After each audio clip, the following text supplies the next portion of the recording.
ഭാവനെന്നെ ശരിക്കും ഞെട്ടിച്ചു കളഞ്ഞു. ഞാനിപ്പോ ഭാവനയുടെ ഒരു ആരാധകനാ. വെറുതെ കളിയാക്കണ്ട മനുഷ്യരെ. അല്ല, സത്യം. പാട്ടും എഴുത്തൊക്കെ പഠിച്ചിട്ടുണ്ടല്ലേ? കുറച്ച്. 8ല് പഠിക്കുമ്പോ ജില്ലാ കലാതിലകമായിരുന്നു ഞാൻ, അറിയോ? സ്റ്റേറ്റ് കോമ്പറ്റീഷന് പോയില്ല. അതിന് കാശ് കുറച്ചൊന്നും പോരാ. എങ്ങനെങ്കിലും ഉണ്ടാക്കി തരാന്ന് ഏട്ടൻ പറഞ്ഞതാ. പിന്നെ സ്കൂളിലെ ടീച്ചേഴ്സും സ്റ്റുഡൻസും പിരിവെടുത്ത് തരാന്നും പറഞ്ഞു. ഞാൻ പോയില്ല. അതെന്താ? എല്ലാവരെയും ബുദ്ധിമുട്ടിക്കാൻ തോന്നിയില്ല. ഇപ്പൊ എന്തിനാ എന്നെ കാണാൻ വന്നേ?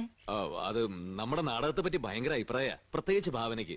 എനിക്കതൊന്ന് പൊളിച്ചെഴുതി പ്രൊഫഷണൽ ആക്കിയാ കൊള്ളാന്നുണ്ട്, ഭാവന ഉണ്ടെങ്കിൽ. റോയിച്ചിന് വേറെ ജോലിയൊന്നുമില്ലേ? നാടകം. ഞാനില്ല.